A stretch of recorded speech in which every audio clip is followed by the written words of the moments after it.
ಸ್ವತಃ MY ಪಾಟೀಲ್ ಅವರು ನಮ್ಮ ಜೊತೆ ಇದ್ದಾರೆ. ಶಾಸಕರು ಏನು ಹೇಳ್ತಾರೆ ಅನ್ನುವಂಥದ್ದನ್ನು ಕೇಳೋಣ. ಸರ್, RSS ಕಾರ್ಯಕ್ರಮ ನಿನ್ನೆ ತಮ್ಮ ಶಾಲಾ ಆವರಣದಲ್ಲಿ ನಡೆದಿರೋಂಥದ್ದು ಅಫ್ಜಲ್ಪುರದಲ್ಲಿ. ಏನು ಹೇಳಕ್ಕೆ ಬಯಸ್ತೀರಿ? ಯಾಕಂದರೆ ಒಂದು ಕಡೆ ತಮ್ಮ ನಾಯಕರುಗಳೇ RSSನ ಬ್ಯಾನ್ ಮಾಡಬೇಕು ಅನ್ನುವಂಥದ್ರ ಬಗ್ಗೆ ಮಾತಾಡ್ತಿದ್ದಾರೆ. RSS ಚಟುವಟಿಕೆಗಳ ಮೇಲೆ ನಿಯಂತ್ರಣ ಇರಬೇಕು ಅನ್ನುವಂಥದ್ರ ಬಗ್ಗೆ ಮಾತನಾಡ್ತಿದ್ದಾರೆ. ಇನ್ನೊಂದು ಕಡೆ ತಮ್ಮ ಶಾಲೆಯಲ್ಲಿ ಅದಕ್ಕೆ ಅವಕಾಶ ಕೊಟ್ಟಿದ್ದೀರಿ. ಏನು ಅನ್ನಿಸ್ತಾ ಇದೆ ಇದ್ರ ಬಗ್ಗೆ? ಏನು ಹೇಳ್ತೀರಿ? ತಾವು ಈಗಾಗಲೇ ಹೇಳಿದ್ದೀರಿ, ಈ ಸಂಸ್ಥೆ ಒಡೆತನ ನಂತದ ಅಂತ ಹೇಳಿದ್ರು. ಒಡೆತನದ ಇದ್ದಿದ್ದಲ್ಲ ಇದು. ನಾನು ಅಧ್ಯಕ್ಷ ಮಾತ್ರ. ಭಾಳ ಎಲ್ಲ ಅವರು ಕೂಡ ಅಲ್ಲಿ ಸದಸ್ಯರಾಗಿದ್ದಾರೆ, ನಿರ್ದೇಶಕರಾಗಿದ್ದಾರೆ, ಅನೇಕ ಡೋನರ್ಸ್ ಇದ್ದಾರೆ. ಬೇರೆ ಬೇರೆ ಸಂಘಟನೆಯವರು ಕೂಡ ಇವತ್ತು ಆ ಸಂಸ್ಥೆಗೆ ಹೆಲ್ಪ್ ಮಾಡಿದವರಿದ್ದಾರೆ.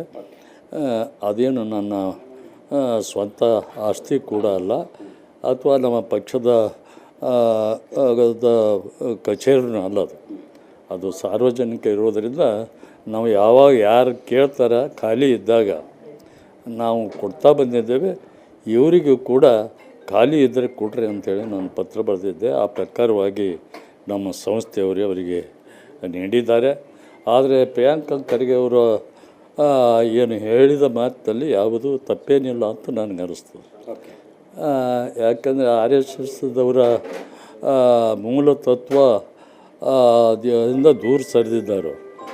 ಅವರು ಸ್ವತಂತ್ರ ಪೂರ್ವದಲ್ಲಿ ಇವತ್ತು ಯಾವುದನ್ನು ಅವರು ಕೆಲಸ ಮಾಡದೆ, ತ್ಯಾಗ ಬಲಿದಾನ ಮಾಡದೆ, ಇವತ್ತು ಒಮ್ಮೆಲೆ ಇವತ್ತು ನಾವು ದೇಶಭಕ್ತಿ ತೋರಿಸ್ತೀವಿ ಅಂತೇಳಿ ಹೊರಟಿದ್ದಾರೆ.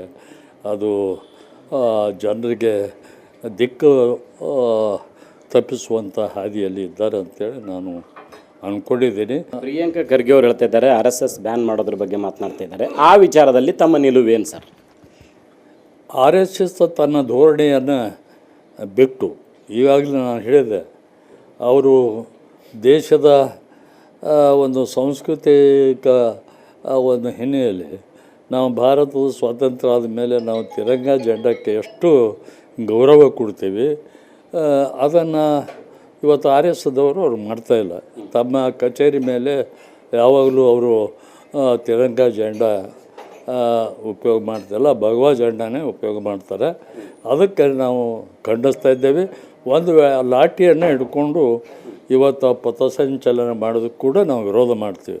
ಅದರ ಬದಲಾಗಿ ತಿರಂಗ ಜೆಂಡ ಹಿಡ್ಕೊಂಡು ಪಥಸಂಚಲನ ಮಾಡಿದ್ರೆ ನಾವು ಸ್ವಾಗತ ಕೂಡ ಮಾಡ್ತಾಯಿದ್ದೇವೆ. ಏಷ್ಯಾನೆಟ್ ಸುವರ್ಣ ನ್ಯೂಸ್ಗಾಗಿ ಕಲಬುರಗಿಯಿಂದ ಕ್ಯಾಮ್ರಾ ಪರ್ಸನ್ ಇಂದ್ರ ಜೊತೆ ನಾನು ಶರಣಯ್ಯ ಹಿರೇಮಠ.